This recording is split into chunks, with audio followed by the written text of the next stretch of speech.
अब तक की सबसे ज्यादा बकवास और कचरा जनरेशन है ये जेन जी, लेकिन इसके पीछे बहुत से कारण हैं जिस वजह से आज ये जनरेशन इतनी दिक्कत में फंसी हुई है। जेन जी जनरेशन ये वो जनरेशन है जो डिजिटल एज में बड़ी हुई है। लेकिन जेन जी आखिर होता क्या है? दरअसल जो लोग 1997 से लेकर 2012 के बीच पैदा हुए हैं उनको हम जेन जी कहते हैं। और ये जनरेशन का कॉन्सेप्ट कुछ इस तरह है। 1901 से लेके 1927 के बीच के लोगों को ग्रेटेस्ट जनरेशन कहा जाता है। वहीं 1928 से लेके 1945 वालों को साइलेंट जनरेशन कहा जाता है। 1946 से लेके 1964 के बीच वालों को बेबी बूमर्स कहा जाता है। 1965 से लेके 1980 के बीच वालों को जनरेशन एक्स कहा जाता है। और 1981 से लेके 1996 के बीच वालों को जनरेशन वाई कहा जाता है। और 1997 से लेके 2012 के बीच वालों को जनरेशन जेड कहा जाता है। और इसके आगे वालों को जनरेशन अल्फा कहा जाएगा, जिसकी बात आज फिलहाल हम नहीं करेंगे क्योंकि ये अभी बहुत छोटे बच्चे हैं। और हाँ, जेन जी जनरेशन के लोग लेट जनरेशन एक्स और अर्ली जनरेशन वाई के ही बच्चे हैं। जनरेशन जेड के लोग अब तक काफी यंग हो चुके हैं।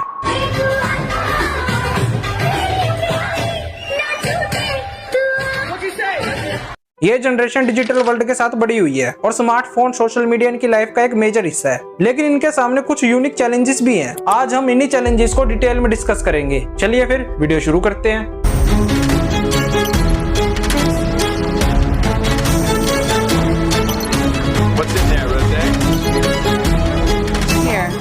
Like this. Pretty fucking annoying, isn't it? Why are you so rude, man?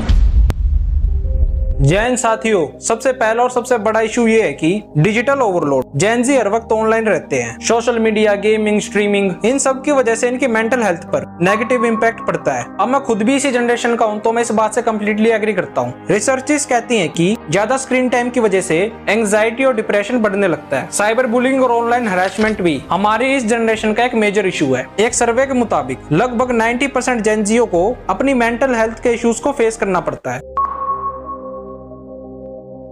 दूसरी बड़ी प्रॉब्लम यह है कि एकेडमिक प्रेशर और कैरियर को लेके फोकस। इस जनरेशन के पेरेंट्स ने और टीचर्स ने बच्चों को इतना प्रेशराइज कर दिया है कि ये जेन जी स्कूल में 6 से 7 घंटे पढ़ते हैं। उसमें से हफ्ते में एक बार गेम्स का पीरियड लगता है, वो भी साइंस मैथ का टीचर ले जाता है। स्कूल के बाद जेन जी 2 से 3 घंटे ट्यूशन पे पढ़ते हैं और घर आके पेरेंट्स भी प्रेशर डालते हैं कि अभी और पढ़ो। तो ये जेन जी जनरेशन बाहर की दुनिया से कैसे जुड़ेगी? ये चीज इस जनरेशन के लोगों को मेंटली काफी कमजोर कर रही है। इनके रियल लाइफ में फ्रेंड्स बहुत कम होते हैं और सोशल मीडिया पे हजारों होते हैं। 10-12 घंटे पढ़ने के बाद इनकी जो क्रिएटिविटी होती है वो एक तरह से खत्म होने लगती है। और इतना पढ़ने के बाद भी आजकल कंपटीशन इतना बढ़ गया है कि स्टूडेंट्स को अपने फ्यूचर के बारे में बहुत चिंता रहती है। ऊपर से एग्जाम्स का प्रेशर, सही कैरियर चूज करने का प्रेशर और जॉब्स की इंस्टेबिलिटी जैसी चीजें भी इनको स्ट्रेस और कंफ्यूजन में डाल देती है। और ऊपर से पेपर लीक्स जैसे मामले आग में घी डालने का काम करते हैं। स्टडीज दिखाती है कि हाई स्कूल स्टूडेंट्स का 80% से ज्यादा हिस्सा एकेडमिक स्ट्रेस से गुजर रहा है। और इस बात से मैं दोबारा टोटली एग्री करता हूँ। अब ये जनरेशन भी पिछली जनरेशंस की तरह पॉलिटिकल सोशल इश्यूज को लेकर काफी अवेयर है, जैसे कि क्लाइमेट चेंज और ह्यूमन राइट्स। इन सब पे स्ट्रांगली बिलीव करते हैं और एक्टिवली पार्टिसिपेट भी करते हैं। लेकिन इन सब चीज का इनकी मेंटल हेल्थ पे काफी असर पड़ता है।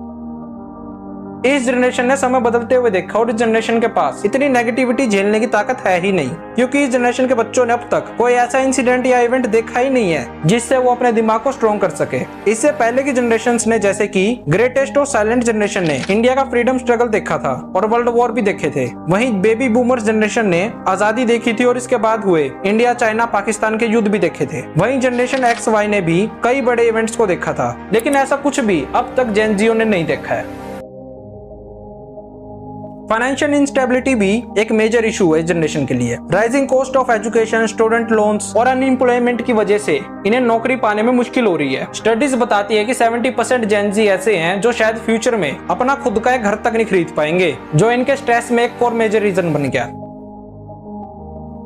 आइडेंटिटी और सेल्फ एक्सप्रेशन भी जेन जी के लिए काफी इंपॉर्टेंट है। ये जनरेशन अपनी इंडिविजुअलिटी को ओपनली एक्सप्रेस करना चाहती है। जेंडर आइडेंटिटी और कल्चर डाइवर्सिटी को लेकर ये काफी ओपन माइंडेड है। लेकिन इसके साथ साथ इनको एक्सेप्टेंस और डिस्क्रिमिनेशन का भी सामना करना पड़ता है। ये जनरेशन अपने राइट्स को लेके काफी अवेयर है। टेक्नोलॉजी के इतनी तेजी से इवॉल्व होने की वजह से जेन जीओ के सामने नए चैलेंजेस खड़े हो गए हैं। हर दिन नए गैजेट्स और एप्लीकेशंस आती हैं और इन्हें अप टू डेट रहना पड़ता है। टेक्नोलॉजिकल स्किल्स की डिमांड भी रैपिडली इंक्रीज हो रही है, जिस वजह से जेनजियो को अपनी स्किल्स अपडेट रखनी पड़ती है, जिससे एक तरह का इनके ऊपर फिर से प्रेशर क्रिएट होता है। सोशल रिलेशनशिप्स और कम्युनिकेशन भी जेनजी के लिए एक चैलेंज बन गया है। डिजिटल कम्युनिकेशन ने फिजिकल इंटरेक्शंस को रिप्लेस कर दिया है। मतलब जेनजी अपने फ्रेंड्स और फैमिली से फेस टू फेस मिलने की बजाय ज्यादातर बातें टेक्स्ट और मैसेजेस और वीडियो कॉल्स के थ्रू करते हैं। इससे पर्सनल रिलेशनशिप्स पे असर पड़ता है। इमोशनल कनेक्शन और डीप कन्वर्सेशन खत्म होती जा रही है, जो आइसोलेशन और लोनलीनेस को बढ़ाता है।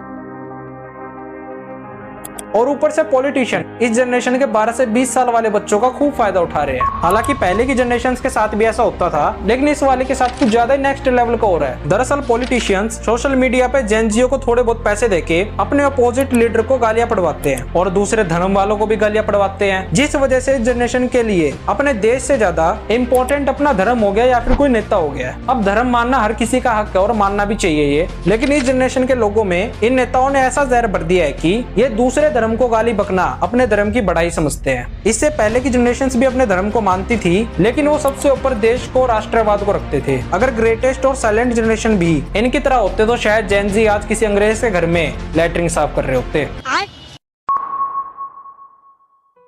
अब इतना सब कुछ के बाद बात करते हैं कुछ सॉल्यूशंस पे। मेंटल हेल्थ को इंप्रूव करने के लिए मेडिटेशन, थेरेपी और काउंसलिंग काफी असरदार है। कैरियर गाइडेंस और फाइनेंशियल प्लानिंग से एकेडमिक और इकोनॉमिक प्रेशर को हैंडल किया जा सकता है। फिजिकल एक्टिविटीज और हॉबीज भी स्ट्रेस को रिड्यूस करने में मदद करती हैं। योगा, एक्सरसाइज, पेंटिंग, म्यूजिक, ये सब चीजें मेंटल हेल्थ के लिए काफी बेनिफिशियल है। अपनी प्रायोरिटीज को सेट करना और टाइम मैनेजमेंट से भी काफी फर्क पड़ता है। जेनजियो को अपने लिए टाइम निकालना पड़ेगा और अपने गोल्स पे भी फोकस करना पड़ेगा। चैलेंजेस हर जनरेशन के सामने आते हैं, लेकिन हम जेनजियो ने अपने यूनिक तरीके से इन्हें टैकल कर रहे हैं। टेक्नोलॉजी के इस जमाने में बैलेंस और अवेयरनेस सबसे ज्यादा इंपॉर्टेंट है। जेनजी काफी इनोवेशंस और पॉजिटिव चेंजेस भी लाए हैं। और इसके अलावा अगर आप नफरत का शिकार हो गए हैं तो मैं बस इतना ही कहूंगा कि इस चैनल को सब्सक्राइब कर लो, ताकि आप लोगों के दिमाग में जो कचरा भरा है इन पॉलिटिशियंस ने, उसे साफ किया जा सके।